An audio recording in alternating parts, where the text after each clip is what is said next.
Mais toi, tu dois aussi avoir une intimité avec lui. Mais pour que cette intimité ne se coupe pas, un seul mot, radical. Radical. Arrête de te laisser mentir par le diable. Le diable est un menteur. Et il ment depuis le commencement. Alors quand le Saint-Esprit m'a dit ça, m'a dit ce message, j'ai dit, mais Saint-Esprit, quel acte prophétique vais-je devoir faire pour que les gens comprennent l'impact de ta présence? Alors je vais te montrer ce qu'il m'a dit. Essaye de lire ce qu'il y a écrit là-dessus. Lis encore plus fort, rapproche la caméra s'il te plaît. Voilà. Alors je vais t'expliquer pourquoi. Cette feuille elle va être importante. Parce que cette feuille c'est quelque chose dans ta vie. Amen. Dans ta vie il y a des voiles. J'ai dit au Saint-Esprit, ok, qu'est-ce que ça veut dire voile? Vas-y maintenant explique-moi. Alors il m'explique. Il me dit, le jour du péché du premier homme, le voile est tombé. Mais il n'est pas tombé définitivement, il est tombé comme une séparation entre Dieu et l'homme. Et la Bible me dit que le voile a été détruit le jour de la mort de Jésus-Christ à la croix de Golgotha. La Bible me dit que dans les temples, il y avait deux parties. Il y avait le lieu saint, où on pouvait accéder facilement, et il y avait le lieu très saint où Dieu y était. Et entre ces deux, il y avait un voile. Pourquoi il y avait un voile? Parce que Dieu est tellement saint que si un homme rentrait dans ce lieu sans être purifié et sans avoir l'approbation de Dieu, il tombait raide mort. Ça c'était dans le temps de l'Ancien Testament déjà. Le souverain sacrificateur rentrait une fois par année dans ce lieu, et si Dieu le trouvait digne, il ressortait vivant. Mais si Dieu ne le trouvait pas digne, malgré qu'il avait le sang pour tous les péchés du peuple, il mourait et il en payait de sa vie. Et la Bible me dit quelque chose de particulier. Le jour où Jésus était sur la croix, et Jésus a dit, tout est accompli. Père, je remets mon esprit entre tes mains. Le voile du temple qui séparait le lieu saint du lieu très saint. Alors que le souverain sacrificateur était là, dans le lieu saint. Il n'osait pas rentrer dans le lieu très saint parce que ce n'était pas le jour où il devait rentrer. Et il était là devant et tout d'un coup le voile s'est déchiré. Et j'aimerais vous dire, le souverain sacrificateur qui devait être là cette année, il devait s'être mis à genoux parce qu'il a dit, mais Seigneur, je ne suis pas encore prêt. Je vais mourir. Et là, il a vu à son grand étonnement qu'il ne mourrait plus. Pourquoi? Parce que maintenant, c'était plus une histoire simplement de chair, mais c'était une histoire de l'esprit. Amen. Quand nous péchons, nous mourons dans notre esprit. Et comme je l'ai déjà dit, si nous avons déjà appris à mourir à nous-mêmes et à avoir une forte intimité avec le Saint-Esprit, et que nous montons, nous pouvons mourir comme Ananias et Saphira dans notre corps. C'est pour ça que j'ai dit, sanctification, haute tension, danger. Amen. Il a dit, soit tu es froid, soit tu es chaud. Si tu es tiède, je te vomis. Donc ne dis pas, ah, mais Seigneur, moi j'ai pas envie de mourir. Alors écoute Seigneur, je ne rentre pas trop en intimité avec toi, je préfère être froid. Quand tu es froid, tu es tiède, tu meurs. Tu n'as pas d'autre choix. Sois bouillant et déterminé. Amen. Sois bouillant et déterminé. Alors peut-être dans ta vie, quand tu es en train de prier, il y a le voile de l'indifférence. Il y a peut-être le voile de la jalousie. Il y a peut-être le voile où tu n'arrives pas à sentir la présence de Dieu. Vous savez, Dieu m'a dit, quand tu vas déchirer ce voile, il y aura un acte prophétique puissant qui va être dans l'église. Après, on va même souffler du chauffard, on va chanter. Mais quand tu vas déchirer cela, à partir d'aujourd'hui, dans le fruit que tu as creusé, à cause de ce papier déchiré, toute personne qui entrera viendra dans l'église va être conscient de la présence de Dieu. Il n'y aura plus aucune personne qui ne sera pas consciente de la présence de Dieu. Parce que le voile premier de l'église, qui nous amène dans l'indifférence de la présence de Dieu, va être brisé aujourd'hui. Amen. Amen. Et quand tu vas venir ici, que ce soit ici ou quand on aura un autre lieu, à cause de l'acte prophétique qui a été fait un jour, Jésus a dit tout ce que vous lirez sur la terre sera lié dans le ciel. À cause de cet acte prophétique, toute personne qui viendra à l'église centre mondial de réveil va sentir la présence de Dieu, qu'il croit ou qu'il ne croit pas. Parce que le Saint-Esprit m'a dit, le diable a mis un voile sur l'église. Dans le temps où nous prions, certains ressentent la présence de Dieu parce qu'eux, ils ont fait un effort, mais certains sont là à côté, ils disent non, on ne ressent rien. Le Saint-Esprit m'a dit, ce temps c'est fini. Toute personne verra la gloire de Dieu. Voici que dans les derniers jours, dit Dieu, je répandrai de mon esprit sur toute chair. Vos fils, vos filles prophétiseront. Vos jeunes gens auront des visions. Vos vieillards des songes. Et sur mes serviteurs et mes servantes, je ferai des flammes de feu. Amen. Et nous sommes dans les derniers jours. Amen. Et je voulais vous parler de ça. Amen. On va fermer toutes les brèches. Je vais prier, je vais fermer toutes les brèches. Toutes les brèches du péché. Toute personne qui a entendu ce message est alertée par rapport au péché maintenant. Et tu as une responsabilité maintenant devant Dieu à te tenir dans la sainteté. Même si tu dis ce pasteur est fou, je ne viendrai plus jamais dans cette église, ce message va te poursuivre toute ta vie. Je dis, qu'est-ce que j'ai fait de venir ici? Ce message va te poursuivre toute ta vie. Parce que la Bible me dit la parole de Dieu ne revient jamais à Dieu avant d'avoir accompli et fait et accompli tous les desseins. Si tu as dû entendre ce message, c'est parce que Dieu a un projet de bonheur et un avenir et une espérance pour ta vie. Amen. Ce n'est pas simplement pour dire ah j'ai entendu un message et voilà. Cette nuit tu ne vas pas dormir à cause de ce message. Cette nuit ce message ne va pas te faire dormir. Tu vas être comme les enfants d'Israël, oh, tu vas commencer à trembler. Parce que la crainte de l'Éternel arrive en toi. Tu dis oh Seigneur, je flippe. Mais c'est bon quand tu as ça.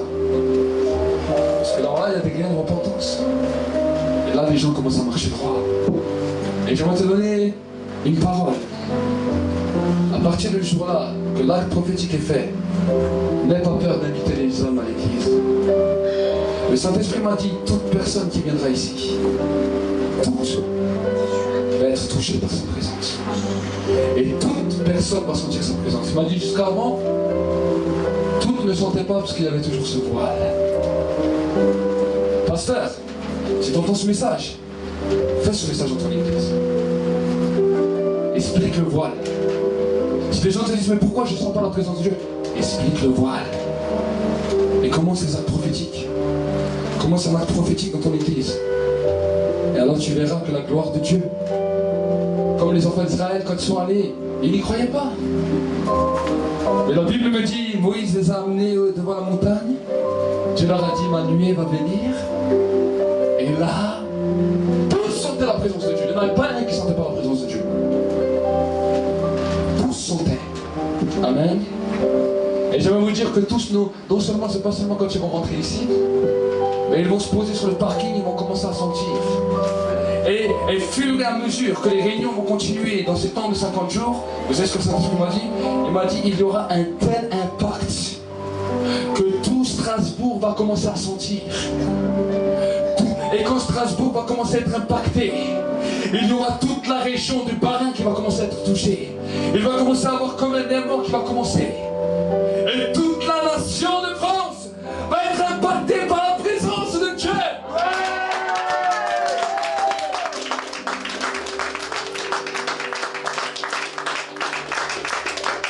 Toute cette nation, tes voisins, tes amis, tes collègues de travail, la présence de Dieu va être si tellement forte qu'ils vont arrêter les chaînes à Peugeot juste pour prier. Et le patron va dire, ah, parce que tout le monde prie, alors il y a une bénédiction formidable qui descend sur les îles. Et la prospérité dans le pays, la multiplication, la surabondance. Dieu a dit, je suis venu afin que mes brebis aient la vie et qu'il ait en abondance. Amen. L'Église a trop de fois été détruite ce voile, marcher dans la stérilité, marcher dans le dénuement, dans la pauvreté, à cause de ce voile. Cherchez premièrement le royaume du ciel et toutes les autres choses te seront données. Amen. Qu'est-ce qui brûle? Si tu n'as pas remarqué encore que j'étais en feu, c'est que tu as un thermomètre cassé. Amen. Parce qu'il y a un feu là qui brûle. Il y a un feu puissant. Et le Seigneur a dit, Jésus s'est levé, il jette ce feu sur la terre. Et il m'a dit, ce feu, c'est le voile. Quand cette parole est venue dans mon esprit, j'ai dit, waouh. J'étais là cet après-midi. Et j'ai vu cet homme, ce sacrificateur du temps de Jésus. J'ai vu dans les CD de Dieu. Et je voyais là, le voile ouvert, qui tombait à genoux. Et qui disait, mais Seigneur, je vais mourir. Je vais mourir. Le Seigneur a dit, repens-toi.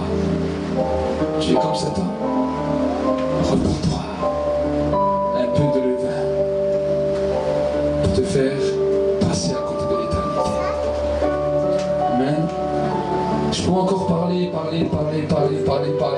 Vous savez, quand je commence maintenant, c'est... Moi-même, je suis étonné. Au bout d'un moment, avant, quand je prêchais 1 heure, 2 heures, j'avais plus de voix après. Et là, je vois que même si j'enlève le micro, j'ai encore une voix. Amen. La voix, non seulement m'a dit Dieu, tu t'inquiètes pas pour ta voix, mais ta voix va suivre. Amen. Je te remercie Seigneur et merci toi, voix, d'être tellement docile. Amen. Ok, ben alors il va rechanter mon frère, rejouer Chante Alléluia. Nous pourrons nous lever ensemble.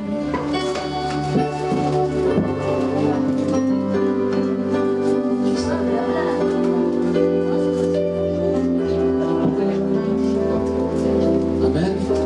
Et pendant que l'église va chanter, alors que tu fermes les yeux, il y a quelque chose de puissant qui va se passer.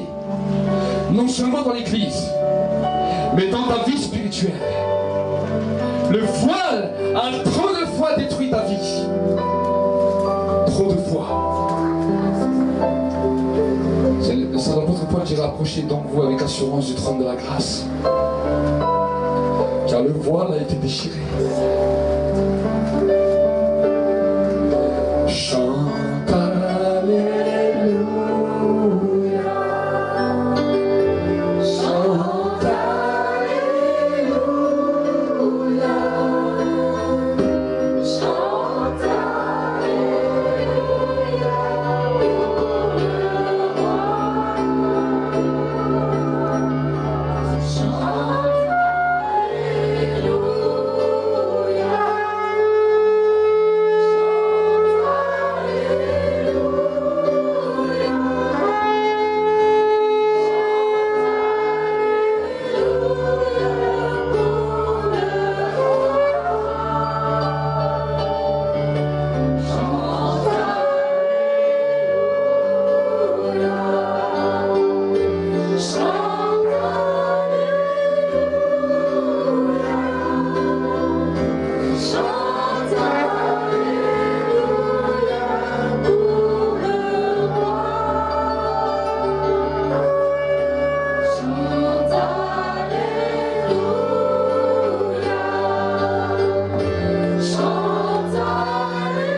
de l'onction. Regarde. Ça descend là-bas sur le poil.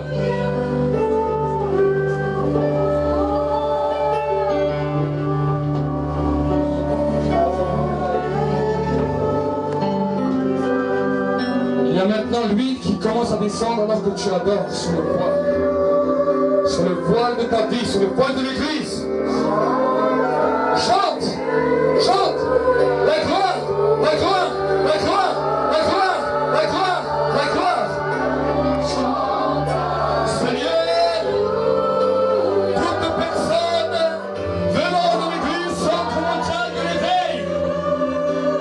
Dans cette terre de l'éveil de France, va sentir ta présence. Parce que maintenant, le voile s'est empêché de sentir ta présence. À présent le temps. Maintenant,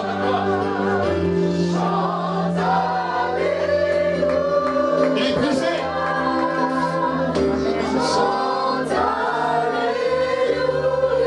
Il n'y a plus de voile. Attends, attends, attends. Acclame pour le Seigneur. Chante Alléluia. Chante Alléluia. Il n'y a plus de voile. Chante Alléluia pour le roi. Et cette nation est loin.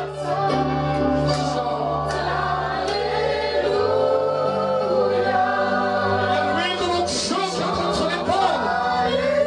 L'huile de l'onction qui se répand sur la France. Maintenant je vois ce drapeau. Ça vole que ce drapeau. Chaque fois que sur la vue, à la télévision, derrière les hommes politiques, l'onction est la manifestation de la présence de Dieu. Pour y avoir ce qui est pour la campagne. Alléluia pour le roi. Il y a une dimension de gloire que tu veux chanter. J'appellerai tous ceux qui sont malades. Tous ceux qui ont des maladies dans leur vie, dans leur corps. Venez devant. Venez devant.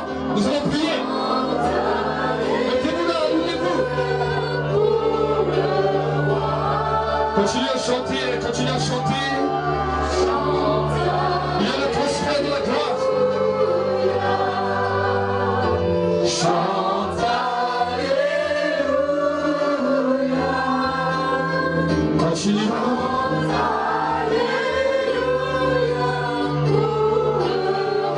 Chante Alléluia. La présence de Dieu est là. Il est le porte-parole présence de la gloire de Dieu. Chante Alléluia.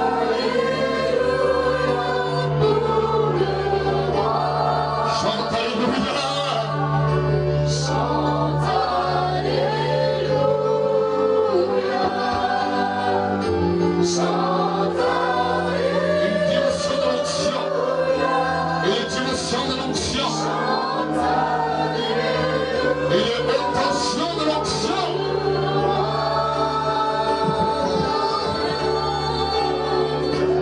Que